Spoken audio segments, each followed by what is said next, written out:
ഉയർന്ന വോളറ്റിലിറ്റിക്കിടയിലും കഴിഞ്ഞ ട്രേഡിംഗ് സെഷനിൽ American market marginally positive closing നൽകി. നാസ്ഡാക്ക് 0.7%, ഡോ ജോൺസ് 0.5%, S&P 0.5% ഉയർന്നു. കഴിഞ്ഞ ദിവസം അമേരിക്കയുടെ നോൺ ഫാം പേറോൾ ഡേറ്റയും കൂടാതെ ജെറോം പവലിൻ്റെ സ്പീച്ചുമാണ് മാർക്കറ്റിനെ വോളറ്റിലാക്കിയത്. അമേരിക്കയുടെ നോൺ ഫാം പേറോൾ ഡേറ്റ സൂചിപ്പിക്കുന്നത് അമേരിക്കയിലെ ജോബ്ലെസ് ക്ലെയിംസിലുണ്ടായിരിക്കുന്ന വർധനവാണ്, അല്ലെങ്കിൽ അൺഎംപ്ലോയ്മെൻറ്റ് റേറ്റിലുണ്ടായിരിക്കുന്ന വർധനവാണ്. അൺഎംപ്ലോയ്മെൻറ്റ് റേറ്റ് 4% നിന്നും 4.1% ഉയർന്നു. Non farm payroll data 1,60,000 job പ്രതീക്ഷിച്ചെടുത്ത് 1,51,000 ജോബാണ് ക്രിയേറ്റ് ചെയ്തിരിക്കുന്നത്. കൂടാതെ അമേരിക്ക വളരെ പെട്ടെന്ന് ഇൻട്രസ്റ്റ് റേറ്റ് കട്ടിലേക്ക് പോകില്ല എന്നുള്ള സൂചനയും കഴിഞ്ഞ ട്രേഡിംഗ് സെഷനിൽ ജെറോം പവൽ നൽകിയിരുന്നു. ഇതിൻ്റെയൊക്കെ ഇമ്പാക്റ്റ് കഴിഞ്ഞ ട്രേഡിംഗ് സെഷനിൽ അമേരിക്കൻ മാർക്കറ്റിൽ പ്രതിഫലിക്കുകയും ചെയ്തു. വെള്ളിയാഴ്ചയിലെ ട്രേഡിംഗ് സെഷനിൽ ഇന്ത്യൻ മാർക്കറ്റ് മാർജിനലി പോസിറ്റീവ് സൈഡിൽ ക്ലോസിംഗ് നൽകി. നിഫ്റ്റി 7.8% ഉയർന്ന് 7.8 പോയിന്റ് ഉയർന്ന് 22,552 ക്ലോസിംഗ് നൽകിയത്.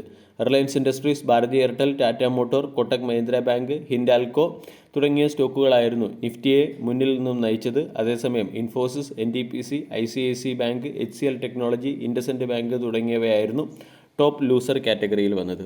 നിഫ്റ്റി മെറ്റൽ ഡീസൻ്റ് പെർഫോമൻസ് കാഴ്ചവെച്ചു. Pharma, auto, IT, financial service, banking തുടങ്ങിയ ഇൻഡിസസുകൾ പോസിറ്റീവ് സൈഡിൽ ക്ലോസിംഗ് നൽകിയപ്പോൾ FMCG ഇൻഡെക്സ് നെഗറ്റീവ് സൈഡിലാണ് ക്ലോസിംഗ് നൽകിയത്. വെള്ളിയാഴ്ചയിലെ ട്രേഡിംഗ് സെഷനിൽ ഫോറിൻ പോർട്ട്ഫോളിയോ ഇൻവെസ്റ്റേഴ്സ് ഇന്ത്യൻ മാർക്കറ്റിൽ നെറ്റ് സെല്ലറായി മാറി. 2,377 കോടി രൂപയുടെ സെല്ലിംഗ് ആണ് ഫോറിൻ പോർട്ട്ഫോളിയോ ഇൻവെസ്റ്റേഴ്സ് നടത്തിയത്. അതേസമയം ഡൊമസ്റ്റിക് ഇൻസ്റ്റിറ്റ്യൂഷണൽ ഇൻവെസ്റ്റർ 1,617 കോടിയുടെ ബൈങ് നടത്തുകയും ചെയ്തു.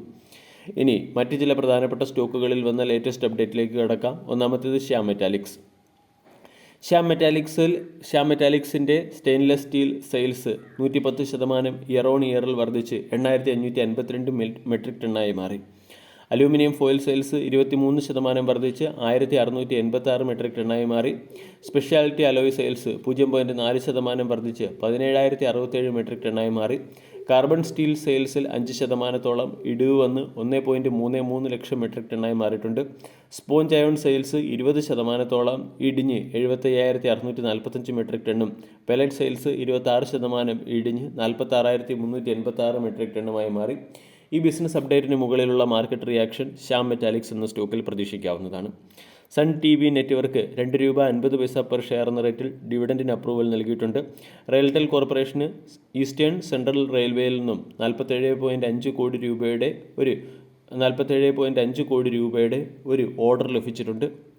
അതോടൊപ്പം തന്നെ മാർച്ച് 12 ഇൻട്രിം ഡിവിഡൻഡുമായി ബന്ധപ്പെട്ട തീരുമാനമെടുക്കുന്നതിന് വേണ്ടി കമ്പനി ബോർഡ് ഓഫ് ഡയറക്ടേഴ്സിൻ്റെ മീറ്റിംഗ് വിളിപ്പിക്കുകയും ചെയ്തു.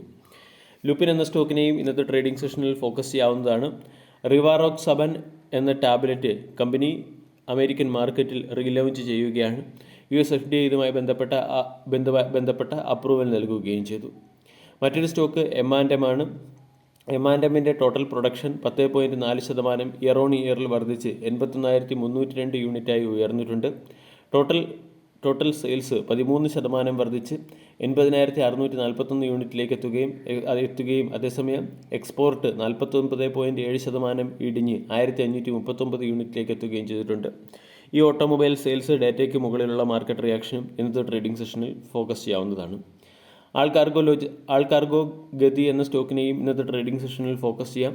കമ്പനി അതിൻ്റെ ഉടമസ്ഥതയിലുള്ള 4 ഫ്യൂവൽ സ്റ്റേഷനുകൾ 7.5 കോടി രൂപയ്ക്ക് സെയിൽ ചെയ്തിട്ടുണ്ട്. കോൾ ഇന്ത്യ എന്ന കമ്പനി IIT ഹൈദരാബാദുമായി ചേർന്ന് ക്ലീൻ കോൾ ടെക്നോളജി ഡെവലപ്മെൻറ്റിന് വേണ്ടി മെമ്മറാൻഡം ഓഫ് അണ്ടർസ്റ്റാൻഡിങ്ങിൽ ഒപ്പുവെച്ചിട്ടുണ്ട്. NMDC എന്ന കമ്പനി ഇൻട്രിം ഡിവിഡൻഡ് പ്രഖ്യാപിക്കുന്നതിന് വേണ്ടി ബോർഡ് ഓഫ് ഡയറക്ടേഴ്സിൻ്റെ മീറ്റിംഗ് മാർച്ച് 17 വിളിപ്പിച്ചു.